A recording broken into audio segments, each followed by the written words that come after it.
오늘은 이제 창세기 21장 말씀 우리가 함께 같이 나누겠습니다. 창세기 21장 말씀은 드디어 21장에서는 이제 그 사라에게서 이삭이 태어나죠. 이삭의 이름이 뭐냐면 웃음, 웃게 하다, 이런 의미입니다.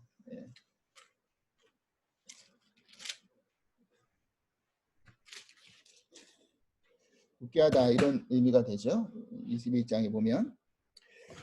그래서 근데 이제 이 태어나는 과정에 그 1절에 이렇게 반복되는 말씀이 있습니다. 무슨 말씀이 반복되냐면 여호와께서 말씀하신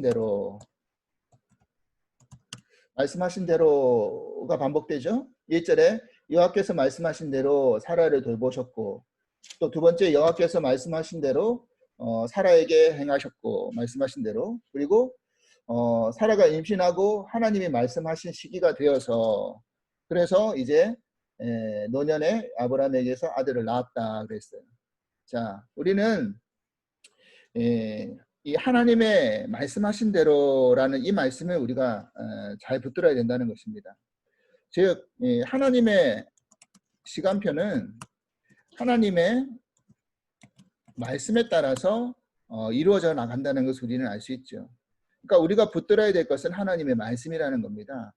이 갈라디아서에 보면 예수님이 이 땅 가운데 오셨을 때 어떤 표현이 등장하냐면 때가 참회라는 표현이 등장하거든요. 때가 찼다. 그러니까 아까 2절에 우리가 읽었던 것처럼 말씀하신 시기가 되었을 때, 그 때가 되었을 때 이삭이 태어났다라는 것입니다. 그러니까 그 전에 우리가 이 사라하고 아브라함이 뭘 실수한 겁니까? 하나님이 말씀하신 그것을 제대로 믿지 않았죠. 그리고 하나님의 시기를 자기들이 판단했죠. 그래서 10년 동안 아이가 생기지 않으니까 여종 하갈을 아브라함에게 넣어줘가지고 그래서 이스마엘이 태어난 거 아닙니까? 그러니까 우리는 하나님의 역사하시는 때가 사실은 우리가 잘 모르죠. 그래서 조급할 때가 있습니다. 이게 그릇 때인지 어느 때인지 몰라서 조급할 때가 있어요. 그러니까 우리는 그때 하나님의 역사하시는 때를 우리가 모를 때는 하나님의 언약과 말씀을 기억하고 우리가 인내가 필요하다는 겁니다. 사실은 지금 이 코로나 바이러스가 우리를 어떻게 하고 있습니까? 처음에 뭐 한두 달 정도면, 아니 뭐 두세 달 정도면 끝나지 않을까.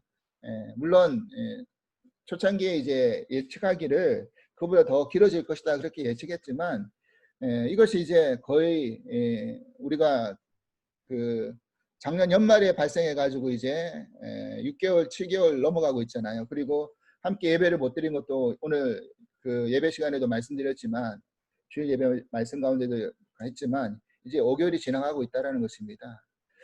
그러면 우리는 생각해 봐야 되는 거죠. 과연 이게 언제까지 지속될 것인가. 물론 반드시 지나가겠죠. 끝이 있을 겁니다.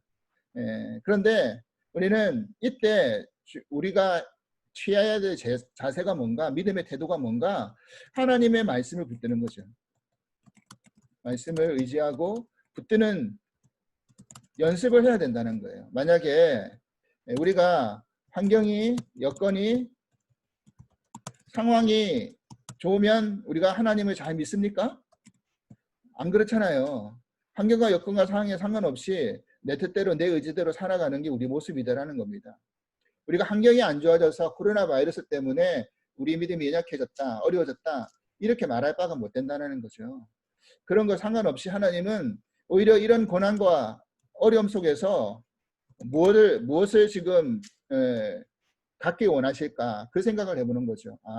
하나님은 우리가 인내하면서 하나님 말씀 붙들고 하나님 말씀 기억하고 하나님 말씀 속에서 살아가고 하나님 말씀 안에서 우리가 행할 때 그때 이 상황이 지나가건 안 지나가건 그거와 상관없이 우리의 믿음의 자리가 흔들리지 않을 수 있다는 거죠.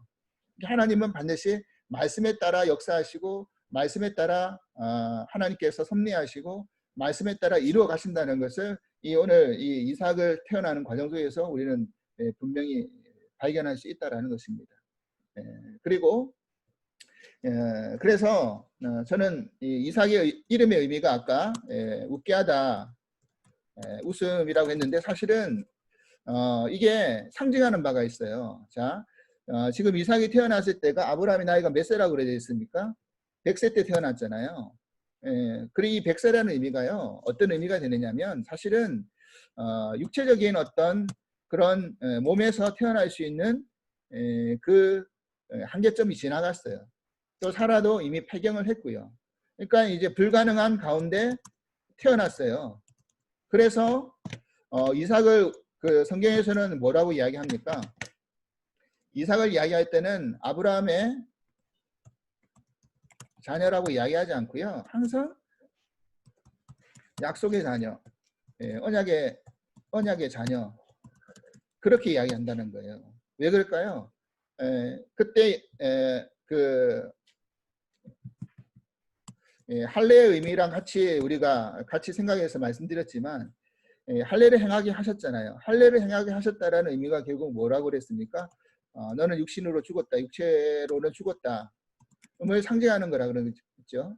그러니까 너가 육체적으로 죽었기 때문에 육신의 자녀로 이삭을 낳은 게 아니라 하나님의 약속의 자녀로 언약의 자녀로 이삭을 낳은 것이다라는 것을 이야기해 준다는 것입니다. 그러면 결국 이삭을 통해서 결국 어디까지 연결되는 겁니까? 그리스도 예수까지 연결되는 거잖아요. 그러면 결국 약속의 자녀가 우리는 누구라고 생각하는 겁니까?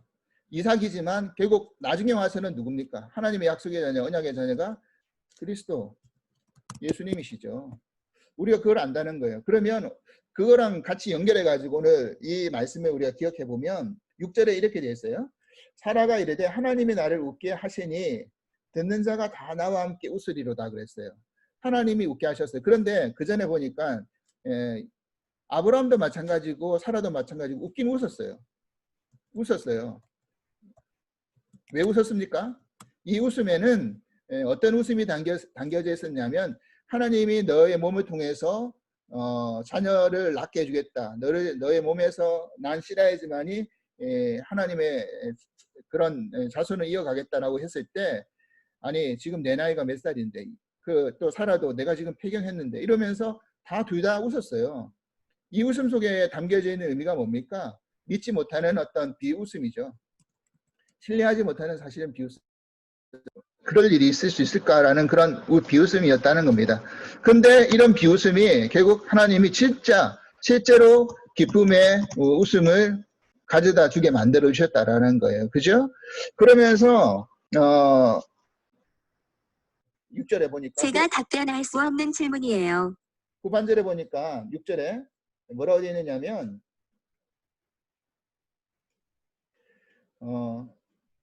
하나님이 나를 웃게 하시니 듣는 자가 다 함께 웃으리로다 라고 했어요.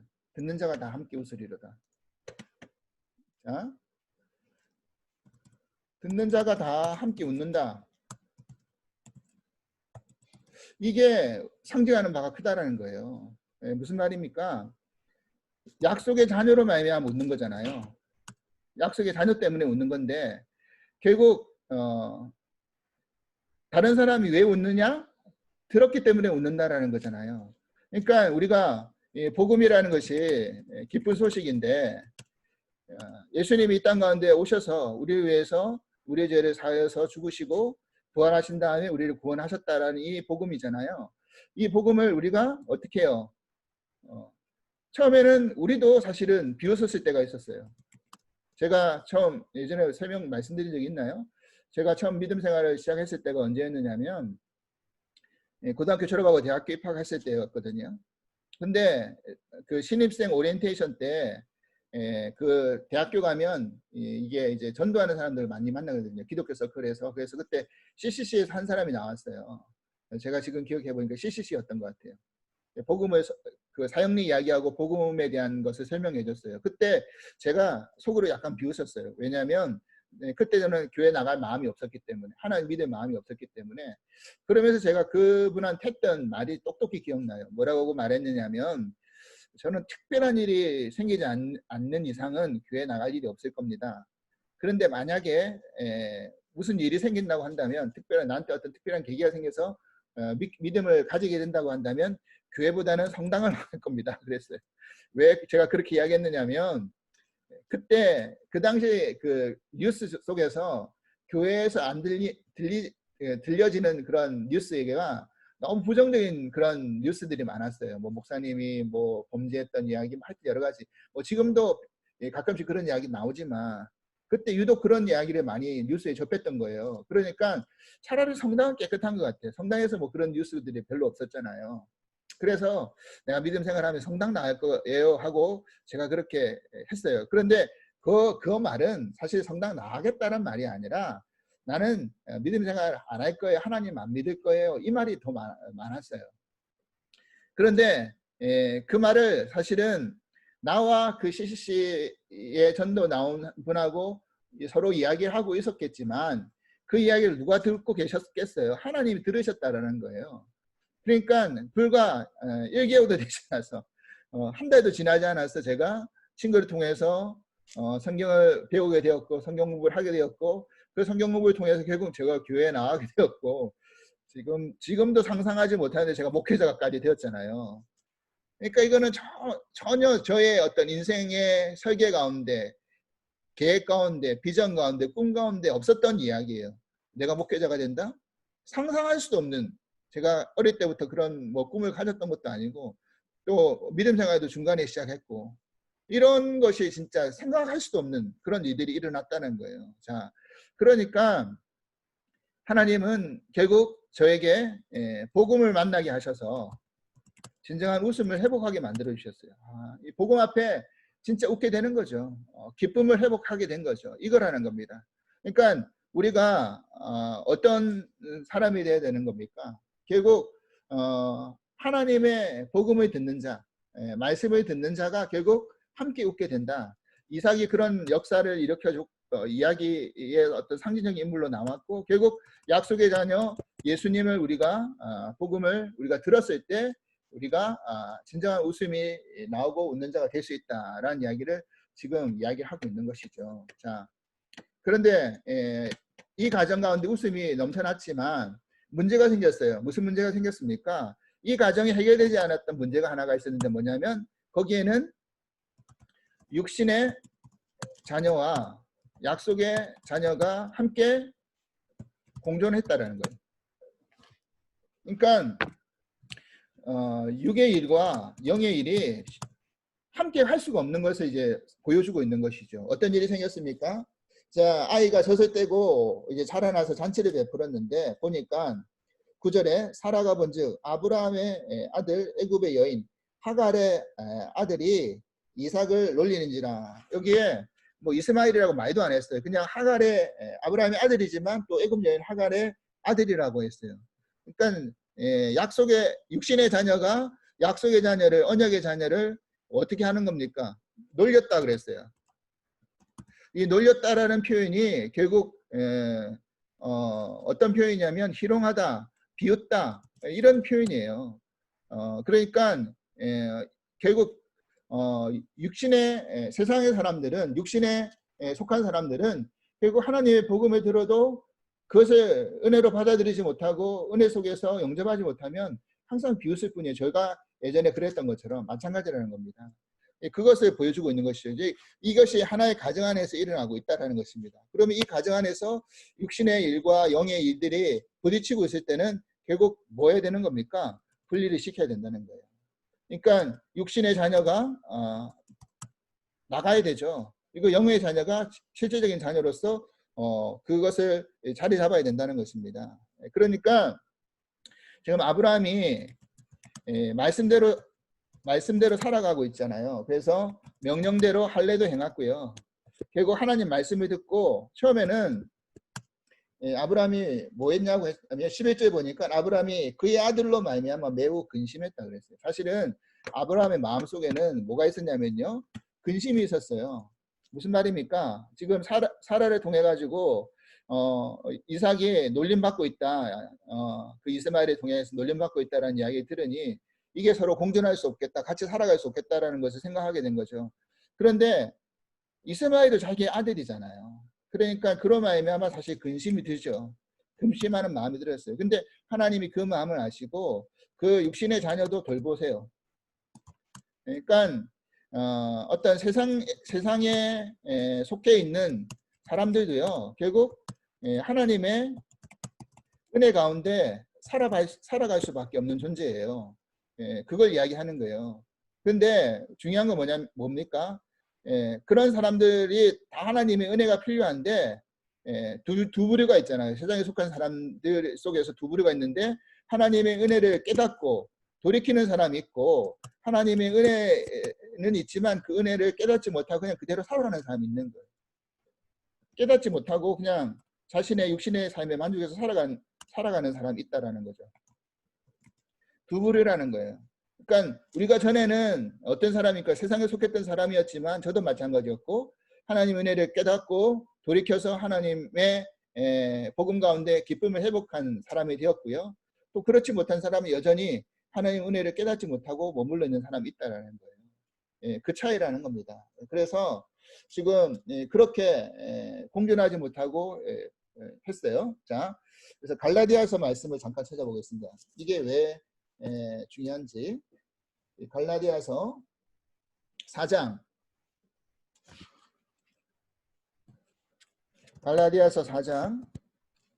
28절에서 29절 말씀을 보겠습니다. 신약 갈라디아서는 고린도 후서 다음에 있죠. 갈라디아서 4장 28절에서 29절 말씀. 자, 이랬어요. 뭐라고 했냐면 형제들아 너희는 이삭과 같이 약속의 자녀라 그랬어요. 그러니까 결국 우리는 이삭의 후에 예수 그리스도 후에 우리 또한 약속의 자녀들이라는 걸 이야기하잖아요. 그러나 그때 육체를 따른 한 자가 성령을 따른 한 자를 박한 것 같이 이제도 그러하도다 그랬어요. 그러니까 우리가 믿는 자로서 세상 속에서 살아갑니다. 세상 속에서 살아가는데 결국 세상의 사람들은 육신의 자녀들이잖아요. 우리는 성령의 자녀로서 거듭난 거고요. 그 차이잖아요. 그런데 항상 뭐가 있는 겁니까? 이 세상 속에서는 박해할 수밖에 없어요. 핍박할 수밖에 없어요. 그죠? 그걸 너희들이 알고 있어야 된다는 겁니다. 우리는 계속 이 세상 속에서 계속 끊임없는 영적 싸움을 할 수밖에 없다는 걸 우리는 기억해야 된다는 거예요. 이 싸움에서 우리가 지어서는 안 된다는 거예요. 하나님께서 우리와 함께 하시고 또 그 말씀에 우리가 의지하고 붙들고 살아갈 때 우리가 이길 수 있고요. 그리고 또 내 안에 우리가 하나님의 약속을 이루어가기 위해서 내 안에 속한 육신의 일과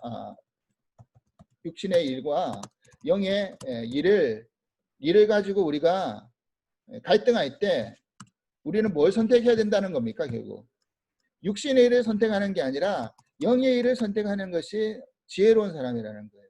하나님의 사람이라는 거예요. 그죠? 그게 아브라함처럼 때론 근심을 할 수 있어요. 근심스러워요.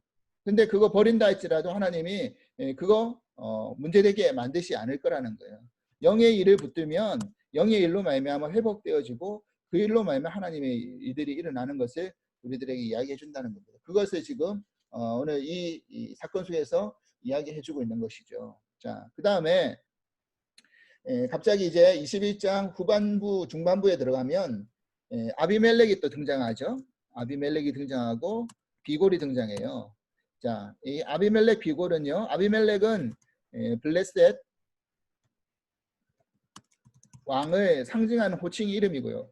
애굽의 왕을 우리는 바로라고 이야기하는 것처럼 나중에 이제 그 이삭이 아비멜렉과의 또 썸띵이 생기잖아요. 똑같이 아비멜렉이 등장합니다. 근데 같은 사람이 아니라 블레셋 왕의 이름이 아비멜렉이에요. 애굽의 왕 이름이 바로듯이 그걸 호칭하는 거예요.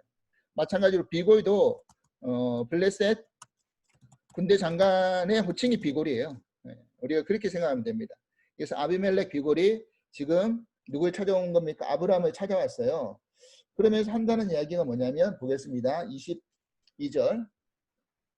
그때 아비멜렉과 그 군대장관 비걸이 아브라함에게 말하여 이르되 내가 무슨 일을 하든지 하나님이 너와 함께 계시도다. 야, 이게 중요한 고백이 아니라 세상 사람들이요.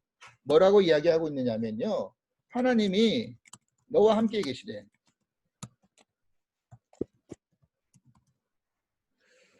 이 놀라운 고백 아닙니까? 이게 믿는 우리들이 세상 사람들인데 비춰져야 될 모습인 것 같아요. 자, 제가 지난번에 성경 공부할 때 이야기했죠. 그 애굽에 내려갔을 때의 상황하고 이 블레셋에서 나왔을 때 그랄 땅에서 일어났을 때의 상황하고 똑같은 어떤 상황이 벌어졌지만 이게 시사하는 그 상징적 의미가 다르다고 그랬어요. 애굽에서 아브라함이 내려갔을 때는 결국 하나님이 어떤 분이신지에 대한 그것을 아브라함에게 교육하기 위해서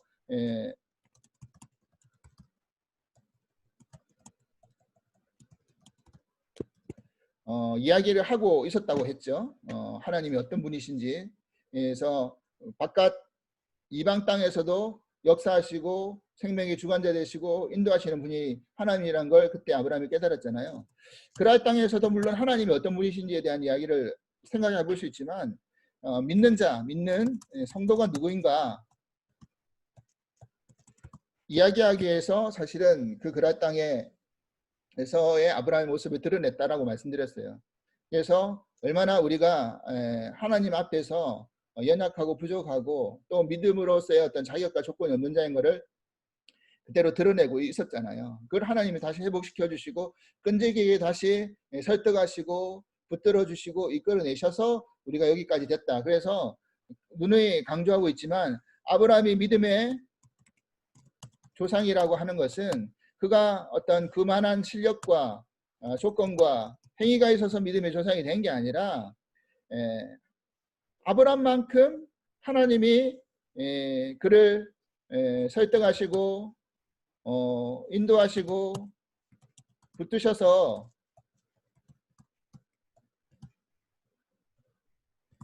믿음의 조상으로 세운 그 샘플이 없는 거예요. 아브라함이 그런 좋은 샘플의 모형이라는 거예요.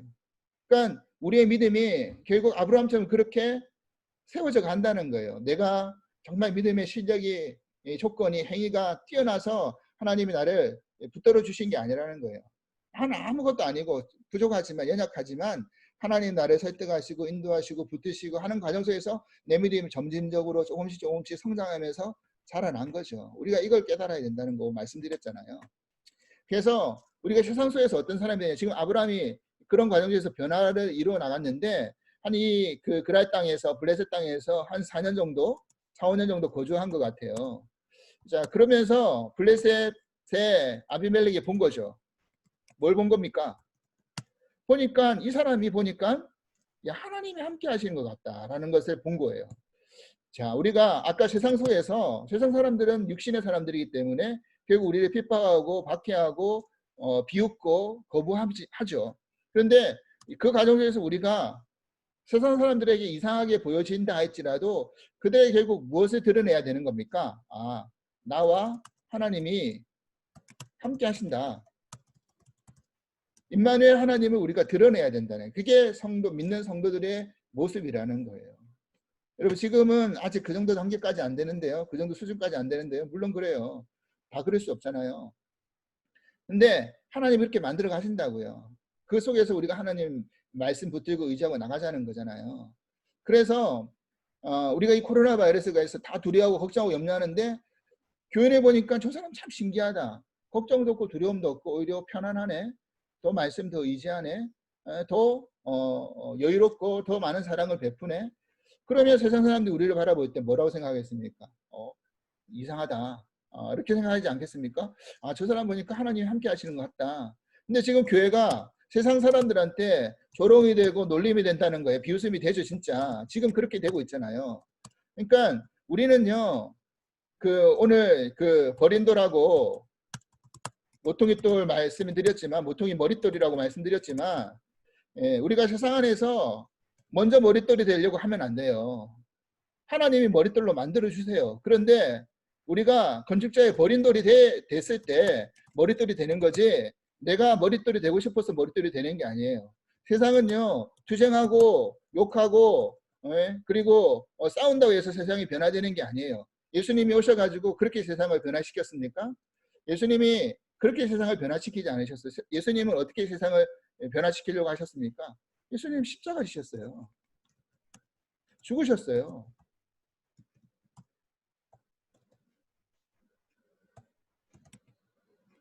그죠? 이게 가장 연약한 방법이에요. 세상으로 봤을 땐 가장 치욕적인 방법이에요. 가장 말도 안 되는 방법이에요.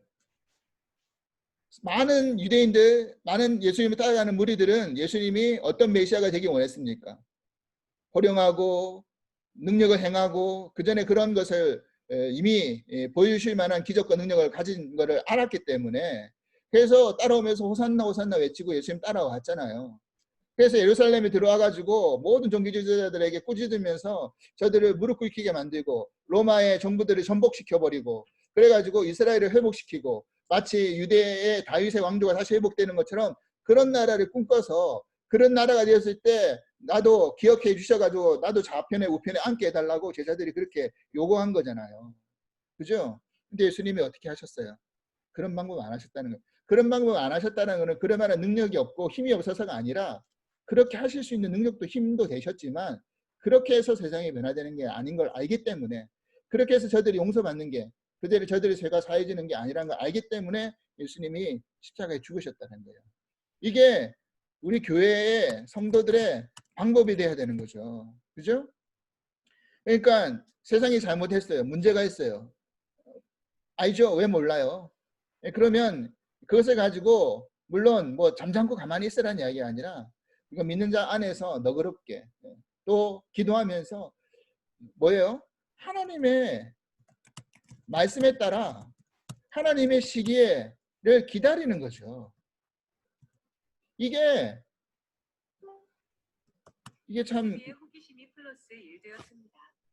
이게 말도 안 되는 것 같은데 말도 안 되는 방법 같은데 이게 가장 강력한 방법인 걸 예수님 보여주시잖아요. 결국 죽으시잖아요. 그러니까 내가 세상 안에서 내가 먼저 죽어지고 내가 먼저 손해보고 내가 먼저 희생하고 내가 먼저 연약해질 때 어떻게 해요? 세상이 변화되어서 따라온다는 거예요. 우리가 이걸 놓치면 안 된다는 것입니다. 그래서 지금 그러면서 지금 아비멜렉 비걸이 와가지고 아브라함을 바라보면서 야 너를 보니까 하나님 너와 함께 계시는 것 같다 하면서 오히려 이 세상에 힘 있는 자들이 뭐 하고 있어요? 아브라함에게 감히 을의 모습으로 나오는 거예요. 그러면서 화친을 맺자 이러는 거예요. 좀 이상하지 않습니까? 지금 아브라함은 블레셋의 계고로 들어왔어요. 근데 지금 몇 년이 지나서 오히려 그들이 아비멜렉 왕이 블레셋 왕이 그리고 군대 장관이 힘 있는 자들이 와가지고 화친을 맺자는 거 아닙니까? 맹세하자. 그죠? 그래서 3절 보니까 그런즉 너와 나와 내 아들과 내 손자에게 거짓 대행하지 아니하기를 이제 여기서 하나님을 가리켜 내게 맹세하라. 내가 내게 후대한 대로 너도 나와 내게 머무는 이 땅에 행할 것이라. 내가 너희들을 후대했잖아. 돌봐줬잖아. 기억해줘서 너희들이 우리 땅을 그렇게 좀 해줘 하고 오히려 뭐예요? 을의 모습으로 그죠? 그들에게 아브라함이 나아가고 있는 거예요. 이게 지금 가능하냐는 거예요. 그죠? 더 보십시오. 그 다음에 24절 보니까 아브라함이 이르되 내가 맹세한다고 하면서 25절 보세요. 아비멜렉의 종들이 아브라함의 우물을 빼앗은 일에 관해 아브라함이 아비멜렉을 책망했어요. 보세요. 세상을 책망하잖아요. 그죠? 너희가 어떻게 이렇게 하느냐라고 책망하잖아요. 반대의 어떤 완전히 위치가 바뀌어 버렸잖아요. 그죠? 그리고 아비멜렉이 이르되 누가 그리하였는지 나는 모른다. 너도 내게 알리지 아니하였고 나도 듣지 못했다. 몰랐다라는 거예요. 몰랐어요. 그래서 세상은요 결국 그건 것 같아요. 세상 사람들은 복음을 몰라요. 몰라서 못 믿어요. 듣지 못해서 못 믿어요. 그죠? 자, 그러면 우리가 성도가 어떻게 해야 되냐라고 했을 때 우리를 통해서 하나님이 함께 하신다는 것을 보여줘야 될 위치가 우리 성도라고 했고요. 성도는 또 어떻게 해야 됩니까? 모르는 자에게, 듣지 못하는 자에게 듣건 안 듣건, 깨닫건 못 깨닫건 하나님 말씀을 어떻게 해요? 대언하고 전하는 사람이 되어야 된다. 그죠? 부름받은 자로서 우리가 전하는 사람이 되어야 된다. 이것이 이 블레셋 땅에서, 이 세상의 땅에서 아브라함의 모습을 통해서 우리들이 배울 수 있는 교훈이라는 것입니다. 그래서 맹세하게 만들죠. 그래서 브엘세바라, 브엘세바라는 의미가 맹세의 우물인데 브엘의 우물이고 세바가 7이라는 의미거든요. 7마리의 양을 바쳤다고 그랬잖아요. 그걸 가지고 서로 값을 치러 가지고 맹세하게 하고요. 서로 화친을 맺고요. 그 다음에 에셀 나무를 심어요. 에셀 나무를 심었다라는 의미는 그 사무엘 상에 보면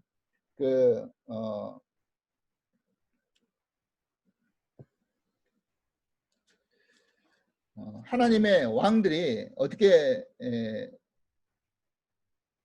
사울이 하나님의 왕으로 세워질 때 그가 에셀 나무 아래에서 왕의 통치를 이야기해요. 그 다음에 나중에 사울이 죽은 다음에 에셀 나무 아래에 묻힙니다. 그러니까 이런 이야기들은 결국 뭘 이야기하느냐면 하나님의 왕국, 나라의 시작과 끝이 여기서 되어진다는 것을 상징적으로 에셀 나무 안에서 보여주거든요. 에셀 나무가 그 이스라엘 땅에서의 그 척박한 그런 환경 속에서 자랄 수 있는 아주 큰 상록수 같은 나무래요. 그래서 뿌리가 한 100m 내려간답니다. 그래서 어떤 그 어려운 그 외부 환경에 상관없이 그렇게 열매 맺고 자라날 수 있는 나무가 된다는 겁니다. 그런 것을 상징하는 나무래요.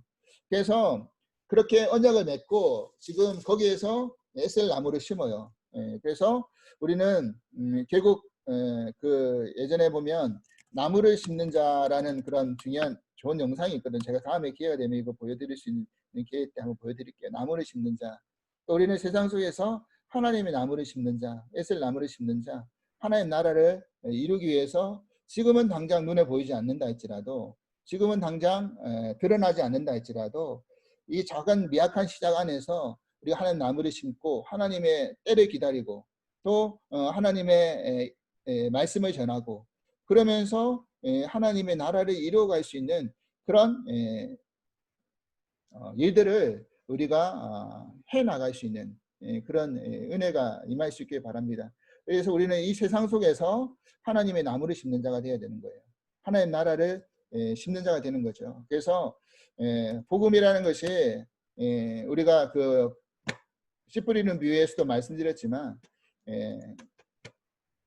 결국 미약하지만 언젠가 하나님의 역사하시는 때가 되면 그것이 자라나고 열매 맺고 그죠? 30배, 60배, 100배 계시를 맺는 역사 일어나는 거잖아요. 그래서 우리가 낙심하지 말고 실망하지 말고 이 어려운 상황 속에서도 우리 심령 가운데 하나님 말씀 심으시고요. 말씀대로 행하시려고 애쓰시고 또 인내하시면서 기다리시면서 이 세상은 우리를 조롱하고 세상은 우리를 비웃고 세상은 우리를 놀린다 할지라도 그 육신의 일은 배제하고 우리의 영의 일에 더 붙들려서 하나님의 나라를 이루기 위해서 오늘도 한 그루의 나무를 심는 에셀 나무를 심는 저와 우리 모두가 될 수 있기를 간절히 기도를 드립니다.